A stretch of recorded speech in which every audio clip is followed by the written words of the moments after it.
Hello everyone, welcome back to my channel UGC NET sociology. जैसा आप सभी जानते हैं, एमपी असिस्टेंट प्रोफेसर एग्जामिनेशन का नोटिफिकेशन आउट हो चुका है। बम्पर वैकेंसीज यहाँ पे निकली हुई है।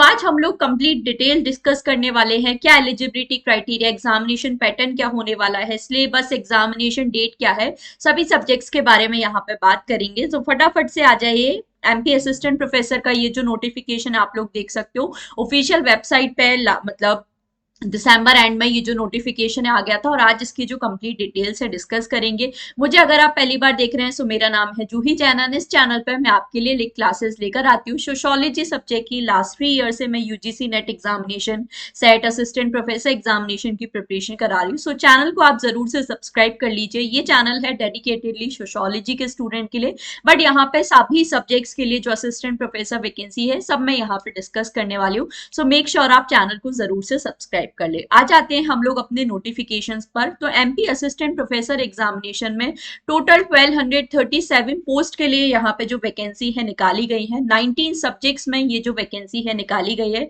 तो देख सकते हो आप लोग, बॉटनी में 125 सीट्स हैं, जूलॉजी में 119, मैथमेटिक्स में 107, geography 74, economics 72, Hindi 57, English 56, computer science 29, psychology 10, geology 10, physics में 120 हैं, chemistry 116, political science 73, sociology 71, history 56, Sanskrit 34, law 17, यौगिक विज्ञान 3 और कॉमर्स में 88। ऐसे टोटल 1237 सीट्स के लिए यहाँ पर वैकेंसी जो है निकाली गई। अब हम लोग सारे डिटेल्स डिस्कस कर लेते हैं। क्या एलिजिबिलिटी है, कौन कौन स्टूडेंट्स अप्लाई कर सकते हैं। तो देखिए, सबसे पहले अगर आयु सीमा की बात करें तो जो मिनिमम आयु है आपकी वो होनी चाहिए 21 वर्ष, और जो मैक्सिमम है वो होनी चाहिए 40 वर्ष। 1 जनवरी 2026 से गणना की जाएगी। तो 1 जनवरी 2026 को अगर आप यहाँ पर 21 वर्ष की जो आपकी आयु है वो पूर्ण हो गई है, तभी आप यहाँ पे इस एग्जामिनेशन के लिए अप्लाई कर पाओगे। और 1 जनवरी 2026 से में 40 वर्ष से ज्यादा आपकी आयु नहीं होनी चाहिए,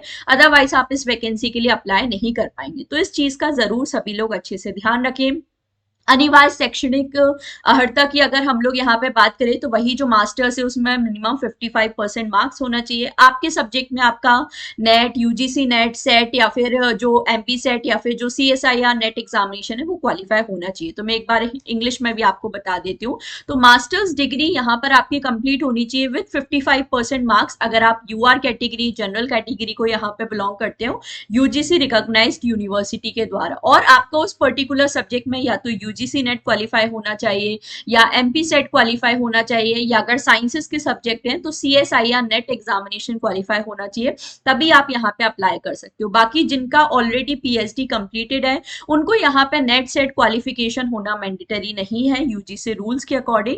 तो ये चीजें आप लोग जरूर से ध्यान रखें। मिनिमम एज जो है यहाँ पे वो 21 वर्ष है, और मैक्सिमम एज यहाँ पे 40 साल है। और जो एज रिलैक्सेशन है वो याद रखना, मध्य प्रदेश की जो ओरिजिनल यहाँ पे रहने वाले लोग हैं उनको ही दिया जाएगा। जैसे बहुत सारे बच्चे पूछते हैं क्या दूसरी स्टेट के कैंडिडेट मध्य प्रदेश में अप्लाई कर सकते हैं, तो बिल्कुल कर सकते हैं। बस याद रखना कि यहाँ पर आप यूआर कैटेगरी यानी कि जनरल कैटेगरी में ही कंसीडर किए जाएंगे। आपकी स्टेट का जो रिजर्वेशन है या अगर ऑल इंडिया लेवल का भी आपके पास सर्टिफिकेट है तो भी वो मध्य प्रदेश में अप्लाई नहीं होगा। मध्य प्रदेश में जो यहाँ के ओरिजिनली रहने वाले लोग हैं सिर्फ उनको ही रिजर्वेशन का जो बेनिफिट है दिया जाएगा। तो ये है हमारे मिनिमम एलिजिबिलिटी क्राइटेरिया, इसको आपको जरूर से यहाँ पर याद रखना है। दूसरी चीज की बात करें, एग्जामिनेशन डेट क्या होने वाली है। तो देखो, एग्जाम कैलेंडर एमपीपीएससी ने अपना रिलीज किया था और उसमें 3 डेट हमें दी गई हैं। जो प्रथम चरण है, फर्स्ट फेज है, वो 12 जुलाई 2026 को होगा। सेकंड फेज जो है ऑलमोस्ट हम लोग देखें यहाँ पर 20-30 दिन बाद, तो 2 अगस्त 2026 को सेकंड फेज का एग्जामिनेशन। और थर्ड फेज जो है वो होने वाला है 30 अगस्त 2026। तो जुलाई और अगस्त ऐसे 3 फेजेस में ये जो आपका एग्जामिनेशन है होने वाला है। अब किसकी फॉर्म डेट क्या है, तो देखो यहाँ पे जो फेज वाइज ही आपकी जो एग्जामिनेशन डेट है निकाली गई है। जैसे हिंदी से लेके यौगिक साइंस के जो सब्जेक्ट हैं उनके ऑनलाइन एप्लीकेशन 27 फरवरी से स्टार्ट होंगे, 26 मार्च इसकी लास्ट डेट है। और यहाँ पे जो लास्ट डेट है फॉर्म करेक्शन की वो 28 मार्च होने वाली है। फीस, लेट फीस, अगर 3000 लेट फीस के साथ आप फॉर्म करते हो तो 2 अप्रैल उसकी लास्ट डेट है, और अगर 25,000 लेट फीस के साथ आप फॉर्म करते हो तो 17 जून उसकी लास्ट डेट होने वाली। आपके जो एडमिट कार्ड है 2 जुलाई को रिलीज हो जाएंगे और 12 जुलाई को आपका एग्जामिनेशन होने वाला है। जिनका सेकेंड फेज में है उनके एक महीने बाद यानी कि 27 मार्च से फॉर्म फिलिंग स्टार्ट होगी। 26 अप्रैल इसकी लास्ट डेट है और 28 अप्रैल तक आप जो है करेक्शन कर सकते हो। 3 मई लेट फीस के साथ और 25,000 लेट फीस के साथ 8 जुलाई। 23 जुलाई को आपके एडमिट कार्ड आ जाएंगे और 2 अगस्त को आपका पेपर होने वाला है। जिनका फेज 3 में है तो 17 अप्रैल से आपके फॉर्म फिलिंग स्टार्ट होगी। 16 मई यहाँ पर इसकी लास्ट डेट होने वाली है। 18 मई तक आप करेक्शन कर सकते हैं। यहाँ पर 23 में 3,000 लेट फीस के साथ, 5 अगस्त 25,000 लेट फीस के साथ, 20 अगस्त को आपका एडमिट कार्ड आएगा एग्जाम से 10 दिन पहले और 30 अगस्त को आपका पेपर होने वाला है। अब आपका सब्जेक्ट का पेपर किस फेज में है, तो जब आप अपने सब्जेक्ट का डिटेल नोटिफिकेशन देखते हैं तो वहां पर आपको आपके सब्जेक्ट का जो डेट है मिल जाएगा कि आपका फेज 1 में है या फेज 2 में है। जैसे देखो सोशियोलॉजी मेरे सब्जेक्ट में बात करूं तो हमारा जो एग्जामिनेशन है फेज 2 में होने वाला है यानी कि 2 अगस्त को। तो ये 27 मार्च से जो फॉर्म फिलिंग है हमारी स्टार्ट होने वाली है। इसके अलावा देखिए सिलेक्शन प्रोसेस क्या होने वाला है। तो यहाँ पे देखो रिटन एग्जामिनेशन होता है, मतलब बेसिकली आपका एक एमसीक्यू बेस्ड पेपर यहाँ पर होता है जिसे रिटन एग्जामिनेशन बोलते हैं। और फिर उसके बाद आता है आपका इंटरव्यू और उसके बेसिस पे फाइनल मेरिट के बेसिस पे यहाँ पर आप इस एग्जामिनेशन के लिए क्वालिफाई करते हो। अब बहुत एक मेजर चेंज है जो इस बार हमें देखने को मिला है वो ये है कि नेगेटिव मार्किंग पहली बार यहाँ पे जो देख सकते हो आप त्रणात्मक मूल्यांकन है यानी कि नेगेटिव मार्किंग है वो इंट्रोड्यूस कर दी गई है। तो ये पहली बार हुआ है एमपी असिस्टेंट प्रोफेसर एग्जामिनेशन में। और सिर्फ एमपी असिस्टेंट प्रोफेसर एग्जामिनेशन में ही नहीं, आई थिंक एमपी पीएससी जो स्टेट सर्विस पीएससी एग्जामिनेशन होते हैं वहां पर भी आपकी इस बार जो नेगेटिव मार्किंग है वो इंट्रोड्यूस कर दी गई है क्योंकि ऑब्वियसली अब कंपटीशन बढ़ता जा रहा है। तो ये चीजें जो है चेंज कर दी गई है। बाकी आपका जो रिटन एग्जामिनेशन है ओएमआर बेस्ड होने वाला है। अब कंफ्यूजन वाली सिचुएशन यहाँ पे ये आ रही है कि नेगेटिव मार्किंग होगी कितनी। अभी जो एग्जामिनेशन स्कीम है और एग्जाम पैटर्न है वो अभी तक हमें डिटेल में नहीं बताया गया है कि पेपर 1 जीएस का क्या वेटेज होगा, हमारे सब्जेक्ट का क्या वेटेज होगा। अगर मैं लास्ट ईयर तक की बात करूं, जैसे लास्ट ईयर जो एमपी असिस्टेंट प्रोफेसर एग्जामिनेशन हुआ था वहां पर नेगेटिव मार्किंग नहीं थी। तो वहां पर जो हमारा पेपर 1 था जिसे हम लोग जीएस जनरल स्टडीज या एमपी जीके वाला पेपर भी बोलते हैं, यहाँ पर आपको पूछे जाते थे 50 क्वेश्चन, 50 प्रश्न आपको पूछे जाते थे। हर प्रश्न 4 नंबर का होता था तो आपको 200 मार्क्स मिलते थे। पहले कोई भी नेगेटिव मार्किंग नहीं होती थी। और आपका जो सब्जेक्ट पेपर है, जो आपका पेपर 2 होता है, आपका सब्जेक्ट का होता है, यहाँ पर आपको पूछे जाते थे टोटल 150 सवाल। हर सवाल वही 4 मार्क्स का आपका होता था तो टोटल 600 नंबर। तो टोटल आपका 800 मार्क्स का रिटन एग्जामिनेशन होता था। बेसिकली जो MCQ based OMR based paper होता है ये आपका होता था 800 नंबर का, प्लस आपका 100 मार्क्स का यहाँ पर होता था इंटरव्यू। तो ऐसे टोटल मिला के 900 नंबर पे आपकी जो मेरिट है बनती थी और इसमें से आपका फिर जो फाइनल सिलेक्शन है होता था। बट इस बार बात ये है कि नेगेटिव मार्किंग पहली बार यहाँ पे इंट्रोड्यूस कर दी गई है। तो अब किस तरीके से एग्जामिनेशन पैटर्न में बदलाव आएगा वो हमें देखने वाली बात है। अभी तक कोई भी ऑफिशियल नोटिफिकेशन नहीं आया है कि 1/3 नेगेटिव मार्किंग होगी या 1/4 नेगेटिव मार्किंग होगी, क्योंकि कुछ एग्जामिनेशन में देखे तो 1/4 होती है, कहीं पर 1/3 होती है। अब एमपी असिस्टेंट प्रोफेसर में इस बार कितनी होने वाली है ये अभी तक हमें नहीं बताया। और पेपर 1 पेपर 2 में क्या मिनिमम क्वालिफाइंग क्राइटेरिया है, क्या वो चेंज होगा। जैसे पिछली बार तक अगर बात करें तो यहाँ पे मिनिमम 40% मार्क्स आपको लाने होते थे। जैसे अगर जनरल कैटेगरी के स्टूडेंट है तो उनको पेपर 1 में कम से कम 20 क्वेश्चन सही करने होते थे और जो रिजर्व कैटेगरी है उनके लिए आई थिंक 18 क्वेश्चन ऐसा कुछ था। तो अगर आपके 20 क्वेश्चन सही हो रहे हैं जनरल कैटेगरी में तभी आपका जो सब्जेक्ट पेपर है वो माना जाएगा या तभी आप इस एग्जामिनेशन के लिए एक तरह से सिलेक्शन के लिए कंसीडर किए जाओगे। बट अब इस बार क्योंकि नेगेटिव मार्किंग इंट्रोड्यूस कर दी गई है तो किस तरीके से बदलाव आता है वो हमें यहाँ पे देखना पड़ेगा। जैसे ही ऑफिशियल स्कीम आएगी उसके लिए भी जरूर से मैं एक अलग से वीडियो बनाऊंगी और सारी चीजें हम लोग डिस्कस करेंगे। बट नेगेटिव मार्किंग यहाँ पे कर दी गई है तो अभी से ही अपने अच्छे से तैयारी में लग जाइए और एमपीजी के अपना जरूर से स्ट्रॉन्ग बनाइए अगर आपको इस एग्जामिनेशन को क्वालिफाई करना है।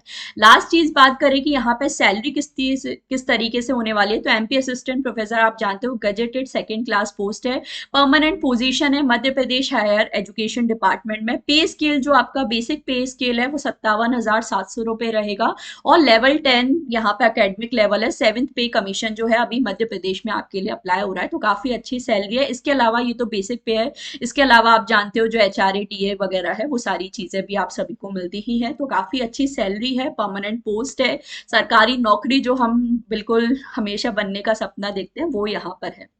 इसके अलावा देखो एग्जामिनेशन सेंटर्स कौन से होने वाले हैं ये हमेशा बच्चे पूछते हैं। तो देखो जैसा मैंने बताया कि एमपी से बाहर के जो कैंडिडेट्स हैं वो भी यहाँ पर अप्लाई कर सकते हैं। और यहाँ पे एग्जामिनेशन सेंटर क्या रहेंगे, तो देखो यहाँ पे 4 ही मेन एग्जामिनेशन सेंटर इन्होंने बताए हैं, जैसे कि भोपाल, इंदौर, ग्वालियर और जबलपुर, जो मध्य प्रदेश के 4 बड़े बड़े शहर हैं, सिर्फ वहीं पे आपका एग्जामिनेशन होने वाला है।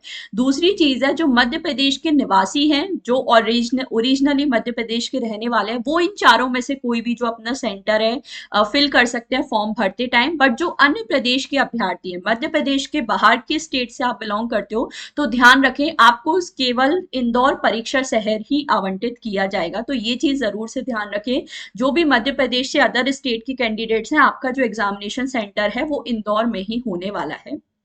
तो ये चीजें आपको जरूर से अपने यहाँ पर याद रखनी है, ठीक है। अब बहुत सारे बच्चों को ये भी डाउट होता है कि देखो, तो मैं आपको एक समराइज यहाँ पे कर देती हूँ। तो आप जानते हो अगर आप एमपी असिस्टेंट प्रोफेसर एग्जामिनेशन के लिए अप्लाई करना चाह रहे हो, तो सिंपल आपका मास्टर्स कंप्लीट होना चाहिए, 55% मार्क्स, अगर आप जनरल कैटेगरी से हो या अदर स्टेट्स के कैंडिडेट हो। बाकी एमपी के जो रिजर्व कैटेगरी के कैंडिडेट्स हैं, आपको यहाँ पे 5% की छूट दी गई है, तो 50% आपके होने चाहिए, ठीक है। एज में भी सेम वही चीज है, मिनिमम आपकी 21 होनी चाहिए, मैक्सिमम 40। ये एमपी के जनरल और एमपी में रहने वाले लोगों के लिए। बाकी अगर हम लोग बात करें जो एमपी से बाहर के रहने वाले लोग हैं, उन सॉरी एमपी के जो रिजर्व कैटेगरी के लोग हैं, उनको भी यहाँ पे 5% का रिलैक्सेशन दिया गया है, मतलब 45। मिनिमम तो 21 ही रहेगी, मैक्सिमम यहाँ पे 45 तक है।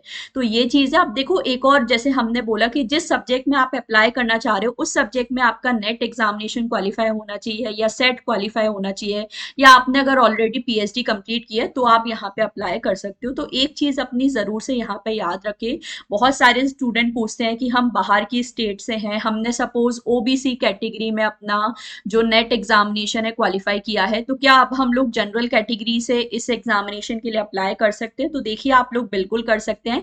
एमपी में ऐसा कोई भी रूल नहीं है कि आपको जनरल में ही नेट क्वालिफाई करना पड़ेगा तभी आप कंसीडर किए जाओगे। अगर आपने ओबीसी कैटेगरी में भी नेट क्वालिफाई किया है, आप दूसरे स्टेट से हैं, तो भी आप मध्य प्रदेश में जनरल कैटेगरी में असिस्टेंट प्रोफेसर एग्जामिनेशन के लिए फॉर्म फिल कर सकते हैं। तो ये चीजें अपनी आप लोग जरूर से याद रखें। एक और बहुत मेजर डाउट आता है कि क्या पीजी वाले स्टूडेंट्स जो हैं, जिनका अभी पोस्ट ग्रेजुएशन जो एमए है कंप्लीट नहीं हुआ है, तो क्या वो इस पोस्ट के लिए अप्लाई कर सकते हैं? तो देखो यहाँ पर क्लियरली बोला गया है कि फॉर्म फिलिंग के टाइम पे आपका नेट और सेट वगैरह भी कंप्लीट होना चाहिए और आपका जो पीजी है वो भी कंप्लीट होना चाहिए। जैसे अगर आपके फॉर्म फिलिंग की लास्ट डेट 27 मार्च है, तो 27 मार्च से पहले पहले या 27 मार्च तक आपका जो पीजी है कंप्लीट होना चाहिए। तो बेसिकली बात वही है कि पीजी अपीयरिंग अगर आप फर्स्ट या सेकंड ईयर में हो तो आप इस एग्जामिनेशन के लिए अप्लाई नहीं कर पाओगे। फॉर्म फिलिंग के टाइम पे आपका पीजी भी कंप्लीट होना चाहिए और आपका नेट या एमपी सेट भी क्वालिफाई होना चाहिए, तभी आप यहाँ पे इस पोस्ट के लिए अप्लाई कर पाएंगे।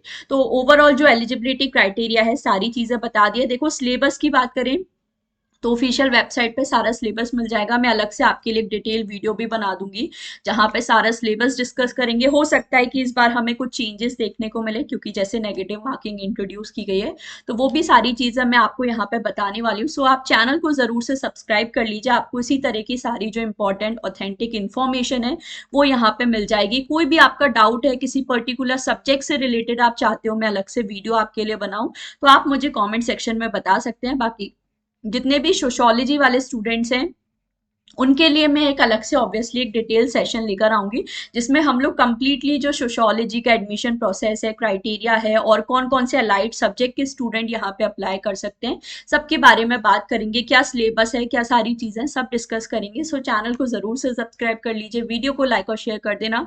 कोई भी डाउट है तो आप कॉमेंट सेक्शन में बता सकते हो। आज के लिए बस इतना ही। Thank you so much for watching.